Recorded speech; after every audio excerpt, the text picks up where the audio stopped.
Saudar a todos com a paz do nosso Senhor e Salvador Jesus Cristo. Culto maravilhoso, né?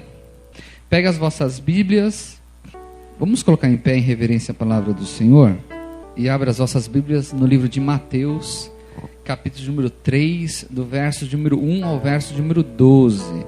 Se você está aqui nesta noite nos vendo, é porque o Espírito Santo de Deus quer falar contigo, amém? Qual que é o tema da mensagem dessa noite? Vamos lá? Arrependei-vos. Fala para o seu irmão, arrependei-vos. Vamos lá? Mateus 3, de 1 em diante, eu leio o verso ímpar e a igreja lê os versos pares. Os irmãos em casa também pegam as vossas Bíblias para nós lermos juntos, amém? Vamos lá, diz assim: E naqueles dias apareceu João Batista pregando no deserto da Judeia, a igreja.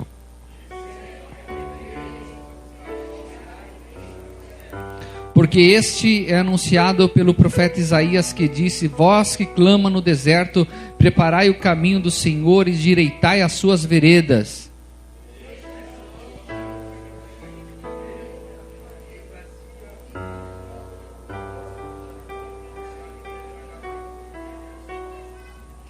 Então ia ter com ele Jerusalém e toda a Judéia e toda a província adjacente ao Jordão.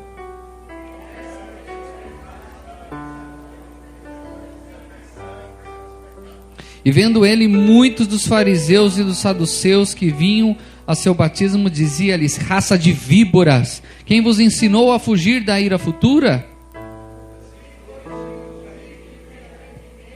E não presumais de vós mesmos, dizendo: Temos por pai Abraão, porque eu vos digo que mesmo dessas pedras Deus pode suscitar filhos a Abraão.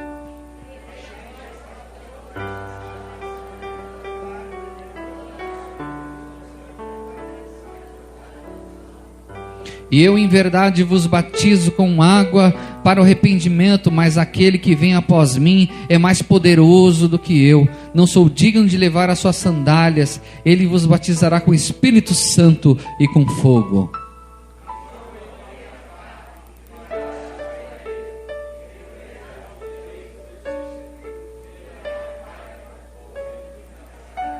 Oremos ao Senhor. Eterno Deus,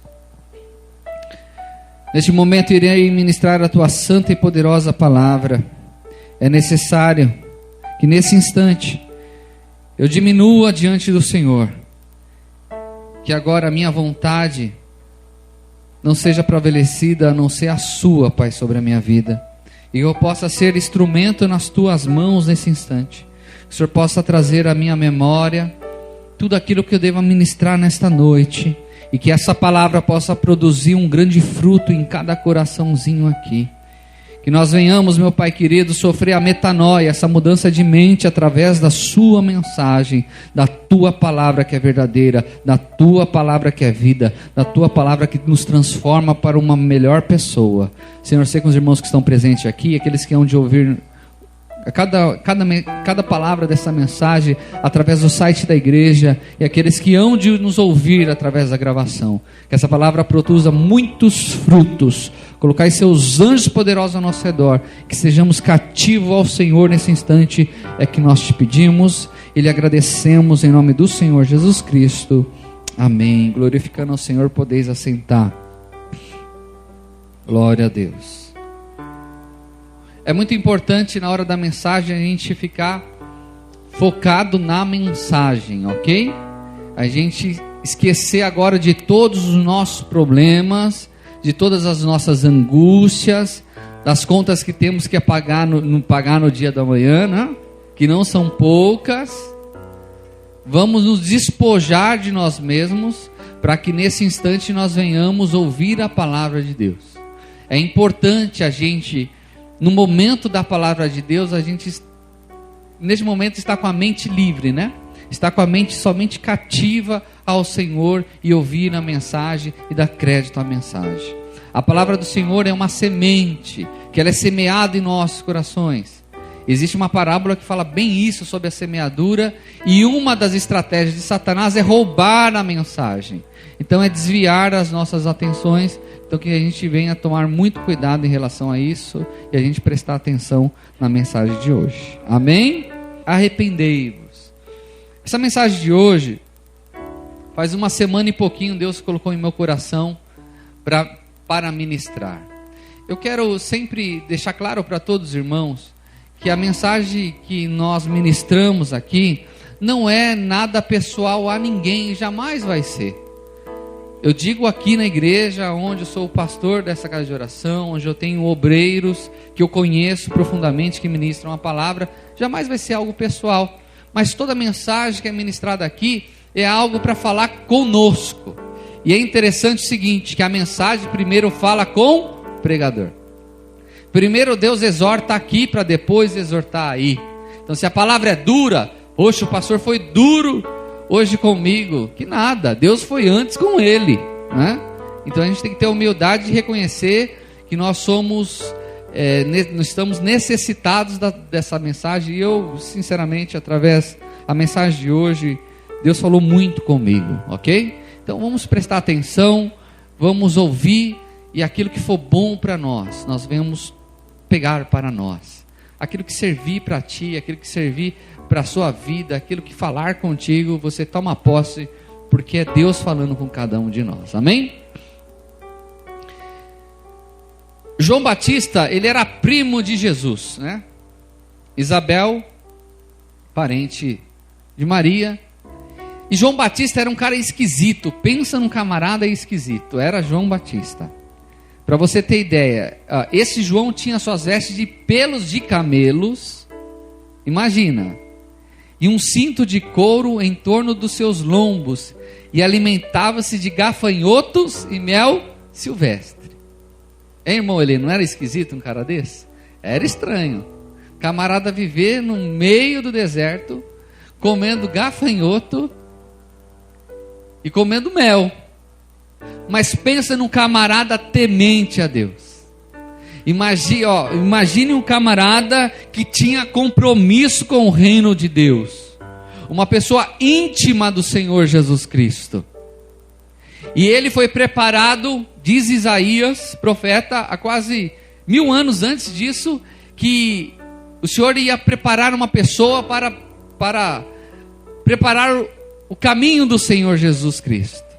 E o caminho do Senhor Jesus Cristo ia ter que ser preparado por um homem, que foi João Batista.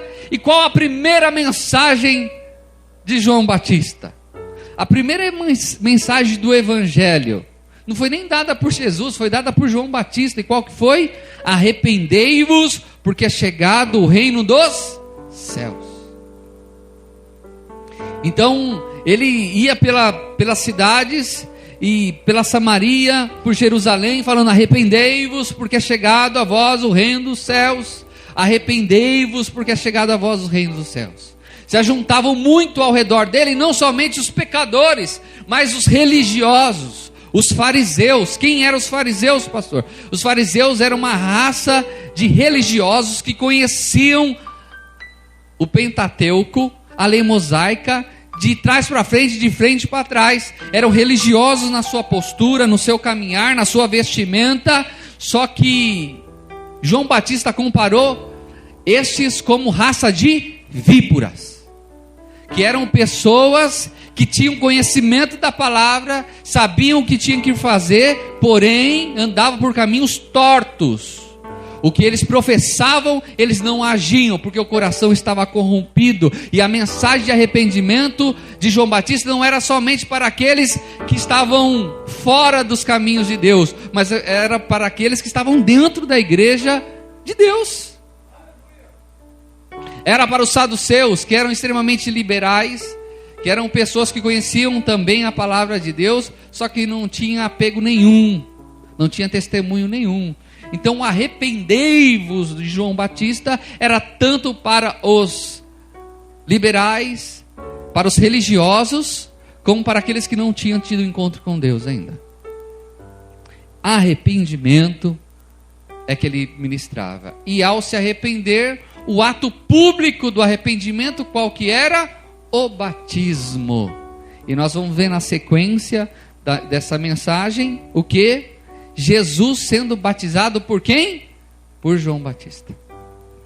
Então, meus queridos, a mensagem de hoje é uma mensagem que fala com todos nós. Seja ainda você que não conheceu ao Senhor Jesus Cristo e está conhecendo no dia de hoje. Seja para você que está no caminho do Senhor. Seja para você que está um pé no mundo, um pé aqui dentro. Essa mensagem é para todos nós. Arrependimento. O significado básico de arrependimento é voltar-se ao contrário, dar a volta completa. Trata-se de abandonar seus maus caminhos e voltar-se para Cristo e através deles para Deus. Então, arrependimento é nós encontrarmos dentro de nós aonde é o nosso erro e mudar. É a conversão. Eu estou indo por este caminho, eu vou me converter para o outro caminho. Conversão, arrependimento. Eu tenho que me arrepender. Me arrepender do quê? Do que nós temos que nos arrepender, meus irmãos?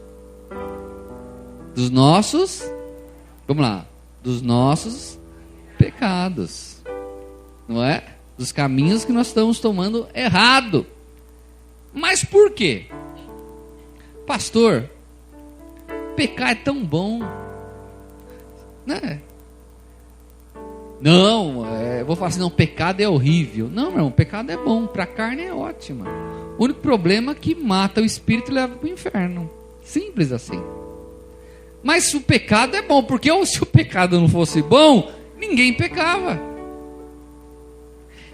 E esse pecado perante Deus, nós vamos ver na palavra dele, que nos faz divisão entre nós e ele. Então nós temos que nos arrepender dos pecados. Por que nós temos que nos arrepender dos pecados? Então vamos na palavra de Deus para nós aprendermos. Abra comigo no Evangelho de João. Se você não conseguir abrir, não tem problema, que o nosso irmão Eric está lá atrás e ele vai passar a colinha no telão, ok? João, capítulo de número 8, verso de número 32 a 36. Evangelho de João, capítulo de número 8, do verso de número 32 até o verso de número 36, que diz assim. João 8, 32 a 36. E conhecereis a verdade, e a verdade vos libertará. Responderam-lhe: somos descendência de Abraão e nunca servimos a ninguém, como dizes tu, sereis livre? Ó os religiosos falando. Respondeu-lhes Jesus: em verdade vos digo que todo aquele que comete pecado é servo do pecado. Verso 35. Ora, o servo não fica para sempre em casa, o filho fica para sempre. Verso 36. Se pois o filho vos libertar, verdadeiramente sereis livres. Presta atenção. Verso 34, nessa palavra servo, no original, chama doulos, que quer dizer escravo. Então vamos ler novamente esse verso de número 34. Ao invés de falar servo, a gente põe escravo aqui, que é a interpretação mais correta. Então diz assim, ó. Respondendo-lhe Jesus: em verdade vos digo que todo aquele que comete pecado é escravo do pecado. Amém? Abra comigo em Romanos, capítulo de número 6, verso de número 16. Romanos 6, verso de número 16. Que diz assim: não sabeis vós a quem vos apresentardes por servos para lhe obedecer? Sois servos daquele a quem obedeceis, ou do pecado para a morte, ou da obediência para a justiça. Não sabeis vós que a quem vos apresentardes por servos para lhe obedecer, sois servos daquele a quem obedeceis, ou do pecado para a morte, ou da obediência para a justiça. O salário do pecado é a morte. Quando eu peco, eu me torno escravo do pecado. Escravo tem alguma liberdade? Escravo tem algum querer? Escravo tem a sua vontade própria? Não. Escravo, ele é mandado, ele é manipulado e não tem paga nenhuma, a não ser o castigo. Quando eu peco, quando eu tenho uma vida de iniquidade perante Deus, eu sou escravo do pecado. Quem é o pai do pecado? Satanás.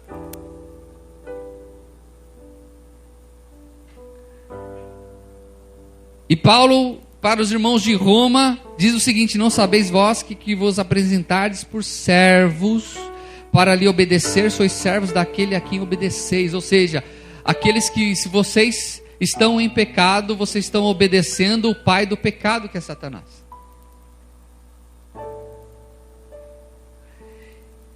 Mas pastor, quais são os tipos de pecados? Tudo aquilo que interfere a sua comunhão com Deus é um pecado. Você pode amar futebol, mas se futebol está sendo um empecilho para você cultuar a Deus, é um pecado na tua vida. Às vezes é algo genérico, o que é pecado para mim não é pecado para você. Às vezes, comer uma picanha com gordura para mim não há problema nenhum. Mas para uma pessoa que está com triglicérides altíssimo, que o fígado está estourando de gordura, é um problema seríssimo. E comer picanha é um pecado perante Deus, porque você está maltratando o templo de Deus. Agora, existem pecados que é comum para todos. Pastor, eu amo a minha esposa, mas eu estou afim de uma mulher lá do trabalho. É pecado? Precisa falar? E todo mundo sabe o que é pecado. Essa história, pastor, eu não sabia. É história. Sabe, porque cada um tem a presença do Espírito Santo de Deus. E todos nós sabemos quando nós vamos pecar e quando nós erramos. Às vezes é instantâneo. Errei. Pequei. Amém? Abra comigo Isaías. Quem está entendendo a palavra do Senhor, dá uma glória a Deus aí, meu irmão. Isaías 59. Hoje em dia não se prega muito sobre o pecado, né? Que em alguns lugares pode perder alguns membros. Mas nosso compromisso sempre vai ser com a palavra de Deus, né? Sempre com o Senhor Jesus Cristo. Isaías 59. Ou seja, nós aprendemos que quando nós pecamos, nós nos tornamos escravos do pecado, que o preço do pecado é a morte, que aquele que o serve se torna escravo dele. E tem mais um problema do pecado. Olha aqui, Isaías 59, verso 1 e 2, assim: eis que a mão do Senhor não está encolhida para que não possa salvar, nem o seu ouvido agravado para não poder ouvir. Verso 2: mas as vossas iniquidades fazem divisão entre vós e vosso Deus, e os vossos pecados encobrem o seu rosto de vós, para que vos não ouça. O pecado impede do Senhor ouvir as nossas orações. Só que tem um outro detalhe aqui, a iniquidade. O que é iniquidade? A iniquidade é algo pior que o pecado, que é o pecado consciente. Sabe aquele pecadinho de estimação? Tem muitos que têm um pecadinho de estimação. Pastor, eu sei que é errado, eu sei que vai fazer mal para mim, mas eu gosto tanto dele. Pecado é como uma jiboia pequenininha. Sabe aquelas jiboia pequenininha tão bonitinha, né? Nossa, que linda jiboia. Aí começa a tratar a jiboia, dá comidinha para a jiboia vai crescendo, a jiboia vai crescendo. Um belo dia você acorda, você está dentro do estômago da jiboia, porque ela vai te comer, ela vai te engolir. Pecado é desse jeito. Pecado e iniquidade é exatamente isso. É aquele pecado que você fala, nossa, esse pecado é tão ruim, mas é tão bom. Tá certo que, mas é tão bom. Jesus entende. Vai nessa. E você vai alimentando isso e aquilo vai se tornando um monstro para você. E se torna iniquidade. É o pecado consciente. Eu sei que é pecado, eu continuo no pecado, eu gosto do meu pecado. Entenda isso. Nós temos o livre arbítrio para fazer o que nós queremos. Não vai aparecer um anjo na sua frente com a espada, opa, não vai pecar, é hoje. Eu até brinquei esses dias que eu falei que eu vou instalar um detector de pecado nos irmãos. Tipo um GPS, irmão Marinaldo. Linkado no meu celular, vai apitar o dia inteiro. Então eu falei, não, é melhor a gente não fazer isso. Não vai dar certo. Então nós compreendemos nesse instante que o pecado escraviza, que o pecado faz de nós marionete na mão de Satanás. Aprendemos que a iniquidade e o pecado faz a divisão entre nós e Deus. Então o pecado e a iniquidade, quando não confessado, quando não há arrependimento, que nós vamos compreender, a nossa oração não sobe até o céu. Você pode orar o que for, mas não passa desse teto. Não passa. E aí não está acontecendo nada na vida, alguma coisa está errada, meu irmão. Existem as provas, existem os vales, existe o tratamento com Deus, existe tudo. Mas presta atenção na frase que eu vou falar, que eu sempre falo. O cristão, ele passa pela prova, mas ele não vive na prova. Tem camarada que eu conheço há 15 anos no Evangelho. É 15 anos na prova. Está aqui o nosso evangelista Marcondes, conhece muito mais do que eu. E aí, irmão, como tá? Na benção e na prova. 5 anos depois, na prova. É na prova. Nós temos prova, mas temos as vitórias também. Amém? Vamos lá. Segundo subtema dessa mensagem é o seguinte. Diga assim, o antídoto para o pecado se chama arrependimento. Oh, maravilha. Fala aí para o seu irmão. O antídoto para o pecado se chama arrependimento. Abra comigo no Evangelho de Lucas, capítulo número 15. Aleluia. Deus está falando conosco nessa noite, meu irmão. Deus está falando conosco. Deus está curando vidas aqui nessa noite. Mateus, Marcos, Lucas 15.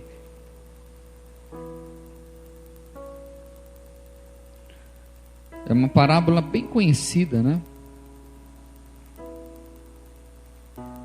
Que diz assim: e chegavam-se a ele todos os publicanos e pecadores para ouvir. Chegavam-se a quem? A Jesus. E os fariseus, olha os fariseus aí, irmão, eles não largavam do pé de Jesus. E os fariseus e os escribas murmuravam dizendo: este recebe pecadores e come com eles. Olha que tribulação esse povo. Um dia eu vou pregar sobre esses camaradas aqui. E tá cheio de fariseu, tá cheio de escriba nos dias de hoje. Tá cheio de camaradinha.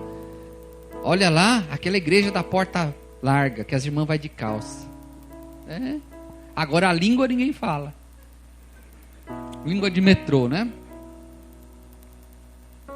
Tem um saião, tem um cabelão e a língua quilométrica. Ninguém fala isso, né? Pois bem, isso fica para outro dia. Né? E ele lhe propôs essa parábola dizendo: que homem dentre vós, tendo 100 ovelhas e perder uma delas, não deixa no deserto as 99 e não vai após a perdida até que venha achá-la?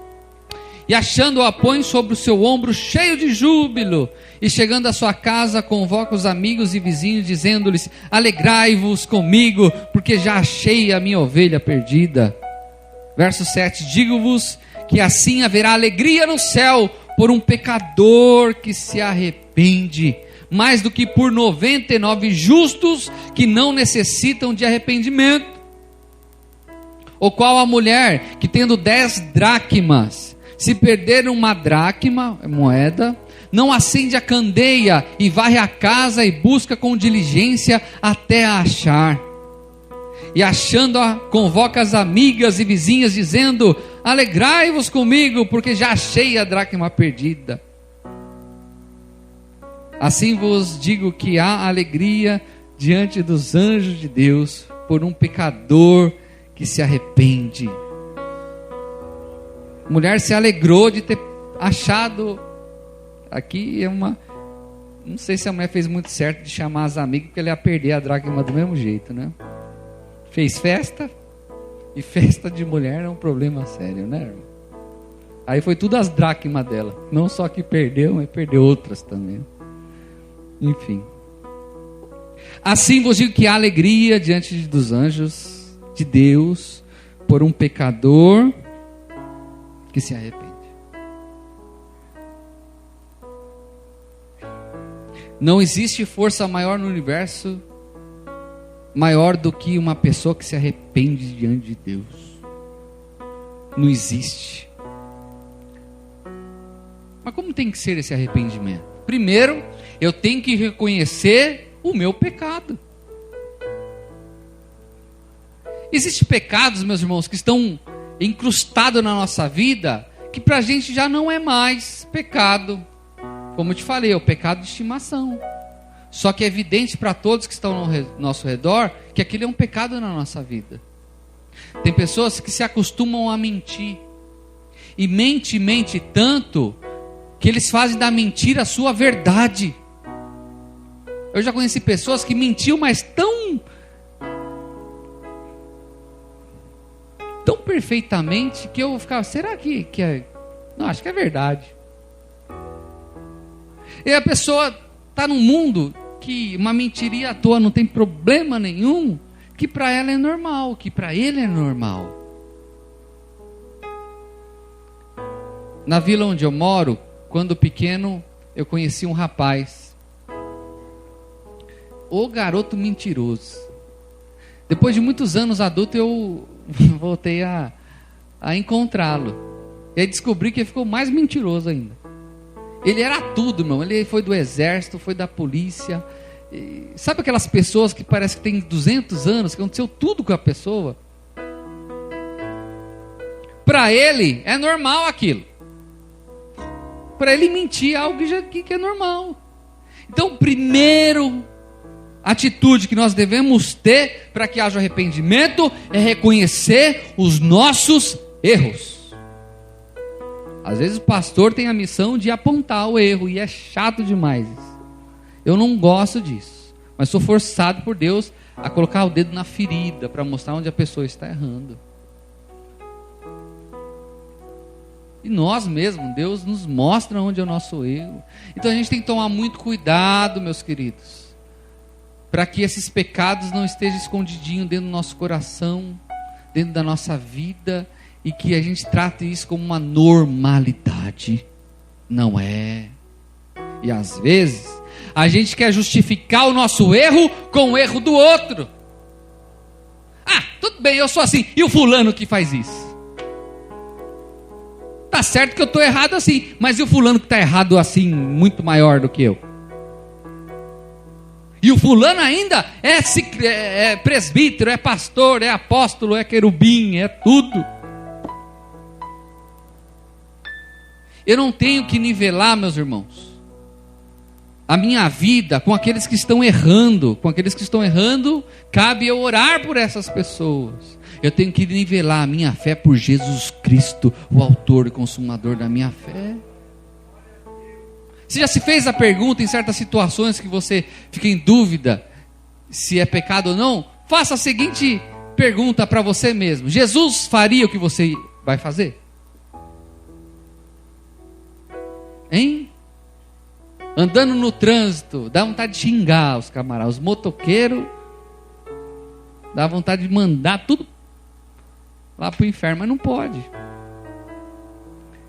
Pastor, mas é errado. Aí você põe no seu lugar, Jesus dirigindo no trânsito de São Paulo, o que ele ia fazer?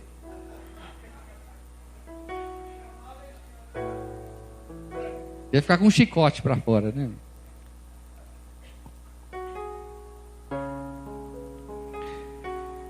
A partir do momento que eu reconheço onde estou errando, que eu assumo o meu erro, eu estou no caminho certo de me arrepender. Pois bem, me arrependi, maravilha, Senhor, me perdoa. É assim? Será que é assim, irmã Rayane? É assim? Senhor, me perdoa, tá certo que eu errei, mas ele errou muito mais do que eu, mas tá certo, se alguém tem que perdoar, sou eu, pronto. A palavra fala que nós devemos ter frutos dignos de arrependimento. O arrependimento, ele é precedido de atitudes de arrependimento. O ladrão aceitou a Cristo como Salvador, está com sua conta rechonchuda dos roubos. Qual que é o fruto dele de arrependimento? Devolve o dinheiro para quem roubou. Simples. Ah, pastor, mas não, né, pastor? Deus já arrependeu, vou dar para a obra. Dá não, irmão. Vai devolver para quem a pessoa roubou, vai devolver. Um pastor charlatão que ministra a palavra por dinheiro, que está milionário por dinheiro. Qual que é o fruto dele? Devolver o dinheiro para o povo e falar que ele estava mentindo para o povo, que ele era um salafrário, um safado. Por isso que é tão difícil um camarada desse se arrepender, porque não tem fruto na vidinha da pessoa. Uma pessoa que é fofoqueira, se arrepende das suas fofocas, o que tem que fazer? Falar que foi fofoca que foi feito e foi culpa dela ou foi culpa dele, e se arrepende daquilo e faz a união de pessoas a qual a pessoa fez a fofoca. Esses são os frutos dignos de arrependimento diante de Deus. Não basta dobrar o joelhinho e se arrepender, você tem que demonstrar para Deus, para os anjos e para a sociedade, para os irmãos que você mudou. Meu irmão, não é errado você chegar para sua esposa e falar: esposa, me perdoa porque eu errei contigo. Porque é tão difícil o homem pedir perdão. Homem erra, depois vai lá fazer um carinho, dá um abraço, né? Leva um bombom. A caixa de bombom é o perdão. Mas por que não chega: esposa, me perdoa porque eu errei. Eu falei que não devia. Eu chamei sua mãe de coxinha. Xinguei a sogra. E vice-versa também, né? Eu não falo. Eu morro, mas eu não peço perdão. Fala que nem Gabriela, não é? Tinha essa história aí.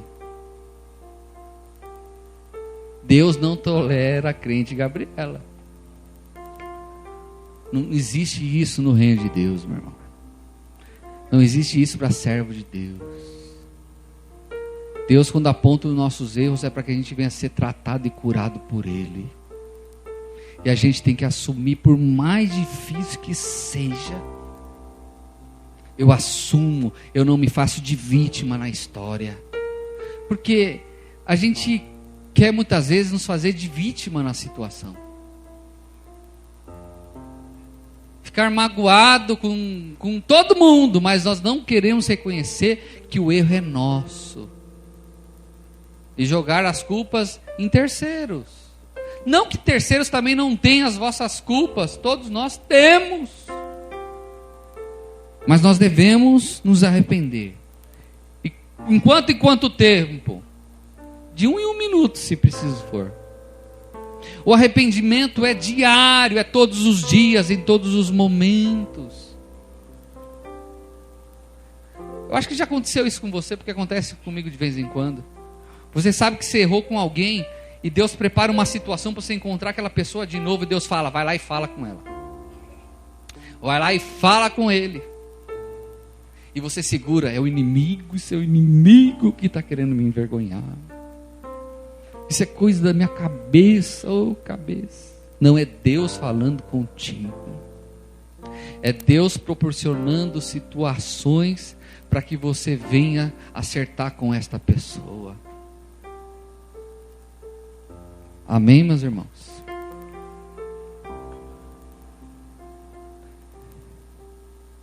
Pastor, compreendi então sobre o pecado, sobre como tem que ser meu arrependimento e os frutos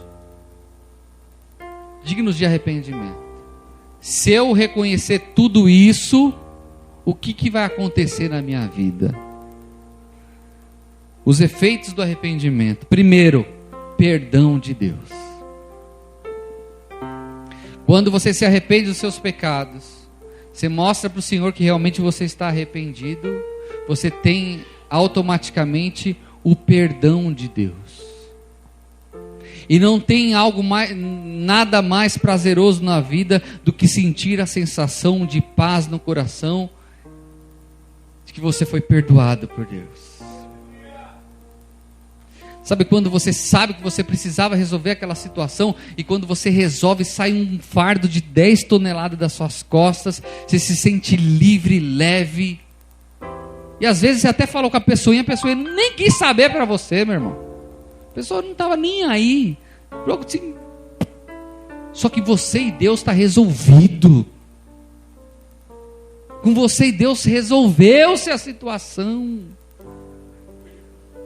Tenha a humildade de fazer isso. Deus quer pessoas humildes diante dele. Porque numa história, meus, às vezes existe 3 verdades. A verdade de um, a verdade de outro e a verdade verdadeira. Aconselhamento de casal é um negócio seríssimo. Eu converso com um, eu falo, nossa, isso é um monstro. Isso tem que ir para o manicômio. Tem que ser psiquiatria pura. Aí quando eu vou conversar com um marido, eu descubro que não é nada daquilo. Quem é errado na história, ambos são errados. Quando eu me arrependo, eu recebo o perdão de Deus. É bom receber o perdão de Deus, meu irmão. É bom a gente receber o carinho de Deus. É bom. Segundo efeito do arrependimento, comunhão com o Pai. Eu me torno íntimo de Deus quando eu me arrependo dos meus pecados.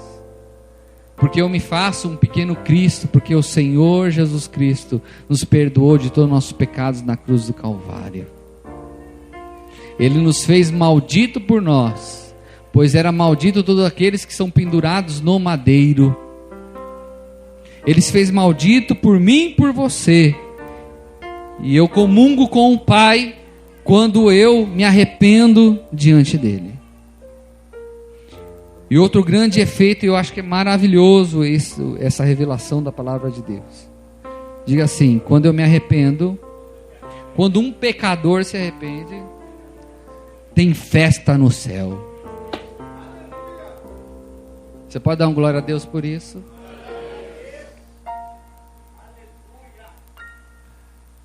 Festa no céu. Corinthians é campeão, aí tem uma festinha à toa aí por aí. É, irmão Marcos? Foi um festão. Invadimos Cumbica. Quero lhe falar uma coisa. Quando o pecador se arrepende, há festa no céu. Você sabe o que é o céu? O que os olhos não viram, o que o ouvido não ouviu, o que não subiu ao coração do homem, é o que Deus tem preparado para aqueles que o amam. Uma tal cidade chamada Nova Jerusalém, que está sendo preparada, as ruas são de ouro e de cristais. Há mansões celestiais. Há legiões e legiões e legiões de anjos que adoram dia e noite, declarando hosana nas alturas, glória a Deus nas alturas, glória ao Cordeiro nas alturas. São legiões e legiões de anjos, meus irmãos. Bilhares e bilhares e bilhares de seres celestiais. É o Pai no teu trono. É o Filho à direita. É o Espírito Santo do lado. É uma eternidade de glória na expectativa e olhando para a terra. E diz a palavra que quando aquele camaradinha dobra o joelho e se arrepende, há uma grande festa no céu. Coral de anjos louvando a Deus. Todos os tipos de instrumentos musicais. E aquela festa no céu. Ah, meu irmão, eu quero lhe falar. Não há festa no céu quando você dá uma grande oferta. Pode ser que você fale, hoje eu dei um ofertão, hoje eu estou bem no céu. Mas não há festa no céu para uma oferta grande, não. Não há festa no céu se porventura você construir uma grande casa de oração. Não tem. Não vai haver jamais festa no céu quando você adquirir o carro zero que você tanto quer. Agora, quando eu e você e os nossos irmãos nos arrependemos dos nossos maus caminhos, há uma festividade lá no céu. Há júbilos de alegria por um pecador que se arrependeu. Isso interfere, meus irmãos, na eternidade. Interfere no universo. Os anjos falam, olha, está vendo lá? O Silas se arrependeu. O Silas se arrependeu, glória a Deus pelo Silas. E aquela alegria, aquela felicidade, é anjo se abraçando, é anjo pulando, é o Senhor regozijando de alegria. Por isso que é tão difícil a pessoa se arrepender genuinamente. Porque Satanás, ele toma conta do coração da pessoinha, e a pessoinha se toma um coração cheio de orgulho.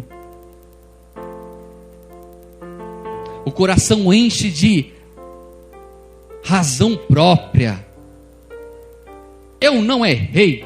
Falaram que eu errei, mas não errei. Eu não estou errado nisso. E eu estou certeza que eu não errei. Todo mundo falou que eu errei, mas eu não errei. Foi fulano que fez para mim, não fui eu que fiz para ele. Também eu não me arrependo.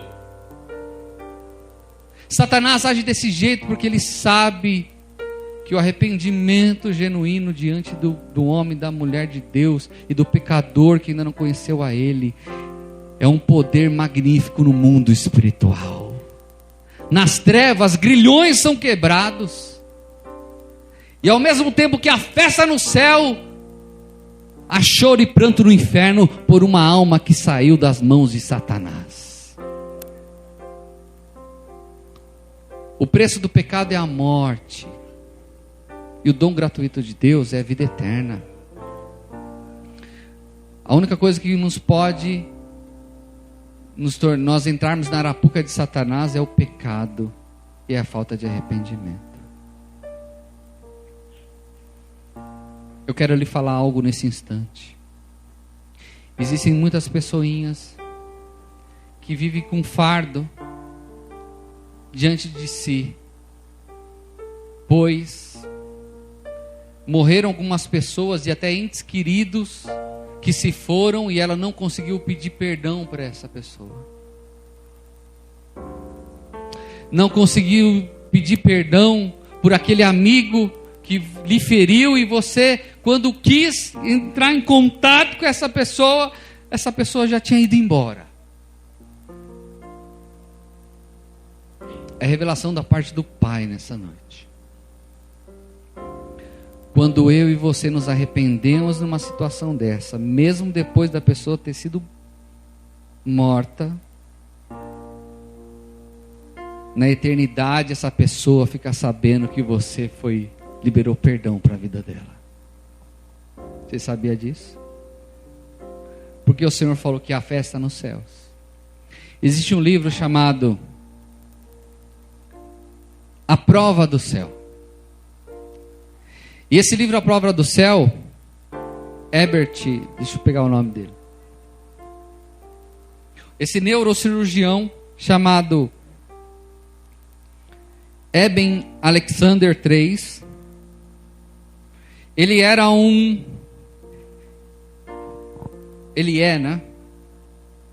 um neurocirurgião muito famoso nos Estados Unidos.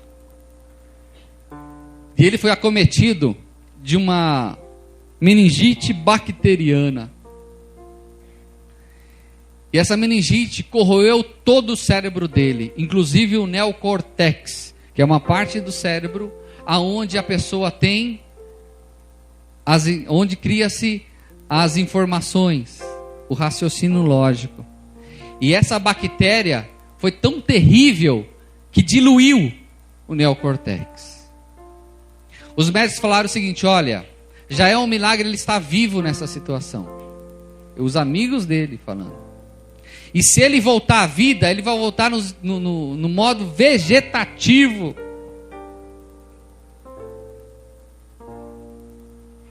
E de uma forma milagrosa, depois de alguns dias ele volta a si. E quando ele volta a si, ele volta falando aonde ele estava. Ele foi arrebatado até o céu. E na onde ele estava, ele conta que é algo maravilhoso, algo inexplicável. E os médicos falaram que era impossível ele ter alguma lembrança, porque o cérebro dele estava inativo. Ele começou a relatar tudo que ele via lá. E ele foi lembrando e escrevendo. Neste local, uma mulher se apresentou a ele para ser o guia dele naquele local. E ele viajava por aquele local, vendo aquela maravilha. E de vez em quando ele tinha uns flashes de pessoas orando. E ele sabia quem eram as pessoas que estavam orando por ele. E ele via o pastor orando, ele via a família dele orando por ele. E ele naquele local. Ele tinha sido adotado, filho adotivo. Quando ele voltou, ele quis conhecer a família de origem dele. E aquela mulher naquele local no céu, que foi a companheira dele, foi uma pessoa que ele sentiu muito próxima dela. E quando ele conheceu a família, que foi os pais biológicos deles, ele conheceu a família e tinha uma irmã que ele tinha por parte desses pais que ele não havia conhecido. E quando ele olha a foto dessa irmã, era a pessoa que estava no céu, que foi companheira dele. E as pessoas, quando oravam, ele via. Meus irmãos, a lógica de Deus é muito mais ampla do que a nossa. O que Deus quer da minha pessoa e da tua pessoa é que nós nos arrependemos de tudo aquilo que tem afligido o nosso coração, até das pessoinhas que já se foram. E Deus é poderoso para perdoar, e o nome do Senhor vai ser glorificado. E na eternidade essa pessoa estará, certamente saberá que recebeu o perdão de você. Sentindo leve, irmãos? Isso é um peso de vocês. Que esse arrependimento seja todos os dias, porque o nosso Pai está pronto a nos perdoar, porque Ele é rico em misericórdia, e as misericórdias do Senhor se renovam todos os dias. Amém?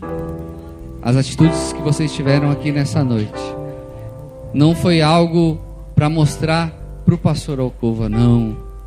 Vocês envergonharam o inferno nessa noite, e o nome do Senhor vai ser glorificado cada vez mais em vossas vidas.